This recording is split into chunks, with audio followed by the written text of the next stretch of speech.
As the name suggests, this tutorial is going to look at the second phase of methods looking at creating websites. So we're going to look at a text editor, and we're also going to move on. Once we introduce what a text editor is and the way it simply works, we're going to look at the basic anatomy of any simple web page. So we'll kick off here, and you said we've already looked at a HTML conversion program and found out that while it's very simple to create web pages using this method, it is actually not very effective and really should be avoided at all costs. So we're going to have a look at a text editor here. And really what a text editor here is, it's a very simple package such as Notepad. So what we're going to do is we're going to actually have going to use two packages here. One is Notepad, which is available on every single, or a version of, available on every single PC and Mac, etc. Okay, so there's something like that on every one, and it's a very simple text editor. Okay, and then we're going to use our browser, whatever that browser might be, or your default browser, whether that's Chrome or Safari or whatever. Okay, Opera, whatever. Okay, so we're going to use that as your browser as well. So what we're going to do is we're going to open up Notepad and then split the screen, and then we'll put the browser on one side and Notepad on the other. So I'm just going to jump up and I've opened Notepad already here. Here we are there. So I'm just going to open up Notepad and I'm going to put it up here like that. Split half the screen in there. And then I'm just going to open up my browser, and the browser I'm using is Chrome. I'm going to just put that on the other side of the screen. Okay. So I'm just going to make it visible so everybody can see what's going on. At the moment, I just have a normal web page open there. It will, in the next couple of minutes, it will be this page here that's open in here. So we'll get an idea of what's going on with that. Okay. So with that, I'm just going to jump back to my PowerPoint. Okay, so I've split the screen. I've got my Notepad open on one side and my browser open on the other. And this is the easiest way to deal with this type of scenario, because it rather than opening and closing windows and jumping in and around behind, you've got everything available on your screen. Okay. Now, as I've mentioned, you can open it in any browser. It doesn't make any difference. What we're going to be doing is we're going to look at creating HTML, which is compatible with all browsers, which is called standardized HTML, and we'll talk more about this as we go through the module. So for starters here, I'm just going to introduce this here. This is what's known as the basic anatomy of any web page. Okay, and there are unusual looking bits of syntax here, unusual little bits of text up on the screen here. So what I'm going to do over the next couple of minutes is introduce what these things are. So if you look at these things here, it looks like there's a less than symbol or a greater than symbol. These are just simply brackets. So you can see HTML, head, title, head, body, and HTML.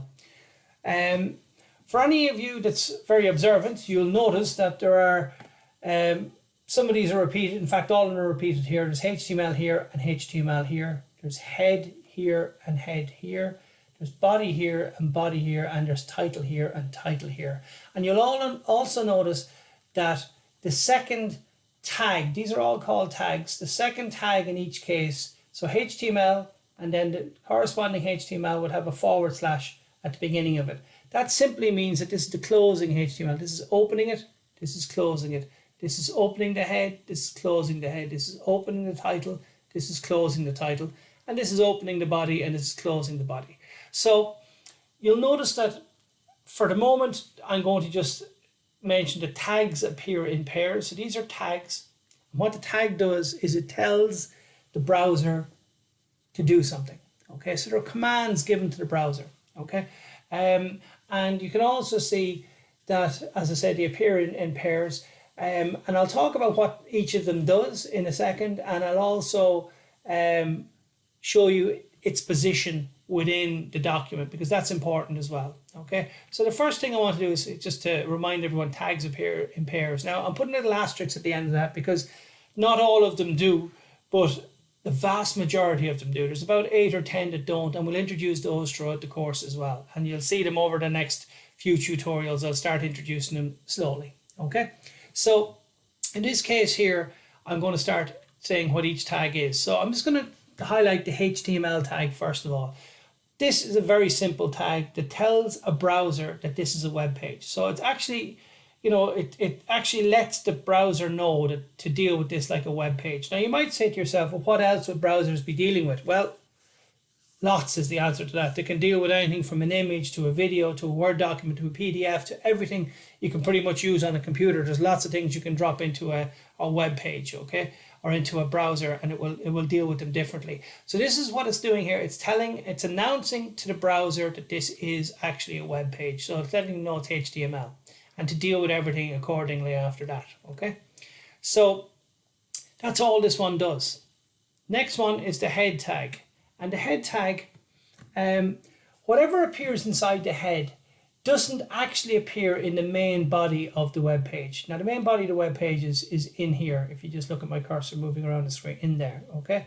So anything that appears in the head doesn't appear in the main body, but is useful to the web page. And we'll see in a minute, the only thing that appears here in the head at the moment is what's known as the title. We'll have a look at that next. But I'm going to say to you, there's lots of stuff you can put into the head of a page, and it's background information. And some of it is hugely useful, and but is not all that visible to the user. It's used by search engines, it's used by browsers, it's used by a lot of different things, but a lot of it's kind of background information, you know, and we'll introduce different things later on in the course that will change that, okay, and we'll have a look at that, okay, but it'll be later on. Even things like behavior and JavaScript and stuff like that all go into the head, but for the moment we're going to put very little into the head, and we're going to focus fairly much on the body, and we'll talk about what that is in a couple of minutes. So next one up here is the title, okay, and you can see here the title appears and opens and closes, and in the middle of that it says the basic structure of any HTML document, okay. So with this in mind, I'm going to show you where the title is. The title is what appears up on the tab up here on your browser, okay, and it's very important, and your search engine thinks it's important, and quite often we use it to decipher what tab we want to jump to next, or where we left the page, or whatever, okay. So it's useful for both user and search engine, okay, and you know it's very important to put something in there which is keyword strong. So something we're going to talk lots more about over the course of the module, but the whole idea of search engines and search engine optimization and how keywords are important to the whole process, okay. So the title is very important, and you can see it's got an open tag and a close tag in it, and it appears within the head, okay. So it opens and closes within the head. And then the final of the 4 main HTML, or the 4 main tags that we've got here, is body. And this is very, very important. And you can see the body refers to everything that appears within a web page itself. So quite often, the actual reason we go to a web page is to see what's in here. Okay, we don't really care about what's in here and so on, but that will help the search engine direct us to it and so on. So it's very important to keep an eye on that. But you know, most users will only be really concentrating on what's happening in here, okay? And so the vast majority of what we're going to concentrate on over the next, you know, the opening part of this module will be the fact that we're looking at what goes into the body here, okay? And you can see the body opens and closes before the HTML closes at the bottom, okay? So this is the basic structure of any simple web page. You'll see this on, you know, 98% of web pages will have this kind of structure on it, okay? So when you think about HTML, head, title, and body, very important, okay? So with those in mind, it's useful for us to think of what opens first. So the HTML opens at the top and closes at the very bottom. So everything in there is the web page. The head opens and closes around the title. So the only thing that's in the head is the actual title. And the only thing that's in the body for the moment is a simple line, okay? So what we're going to do is I'm going to just use this and I'm going to just create it in my notepad, okay? So I'm just going to jump into Notepad. I'm going to start creating this HTML.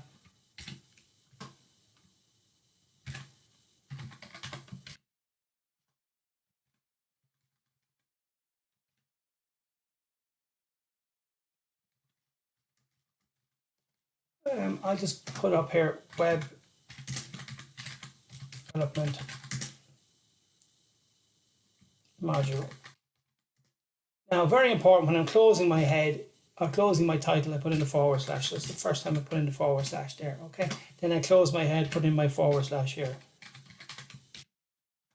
Okay, and then I'm going to open the body. So your head opens and closes above the body. Like normal, your head should be above your body, not somewhere else, okay? I'm just closing this off here.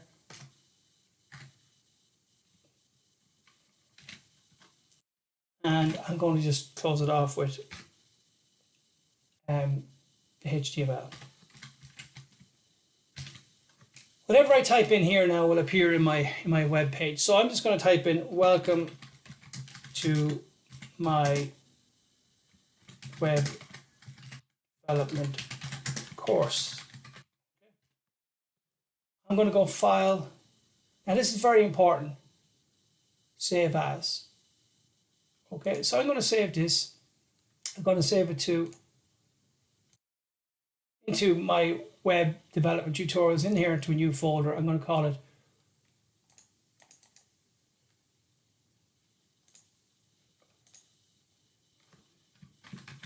web pages. This is something you're going to get very used to. I'm going to create a folder and I'm going to save all my stuff in here. Okay, so keep it simple. Okay, web pages. Now, I'm going to call my page, just to keep it simple for the moment, I'm going to call it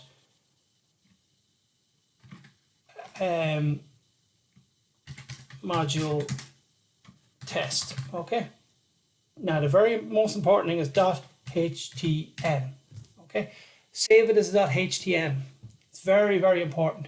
You can call it whatever you want, module test.htm, and it's going to be saved in this particular folder. So I'm just going to save it for the moment, okay? So that's it saved here.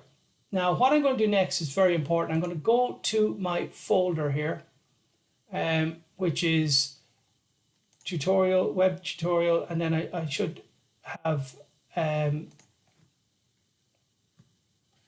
folder, which I've just called web pages. And in there, I've got an actual file called module test. So when I open this up, you can see that opens up in here. Okay. So now what I have here is I have my web page created using Notepad here and what it looks like over here. Okay. Now I'm just going to do one or two other things here very, very simply here. I just want to say welcome to my web page, my web development course. I'm going to say to my online. If I want to change that, all I need to do is go File, Save, and then Refresh, and you see it will appear here. Okay. My web development module up here, as you can see, the actual title appears up here. If, for instance, you do this and there's nothing appearing here, it normally means that you haven't closed your title. So make sure you do that. Okay. Make sure you work on that. So what I'm just going to have a look at is welcome to my online web development course. It's great to have you on board. Okay, full stop. And File, Save, and then Refresh. Okay, because I've saved this file and then opened it here, these two are linked together. So whenever I change anything here, I just save it and then refresh it over here. And that's the simplicity of this particular scenario, okay? So that concludes what we're doing with the basic anatomy of a page. Carry on with the next tutorials dealing with lots more to do with HTML.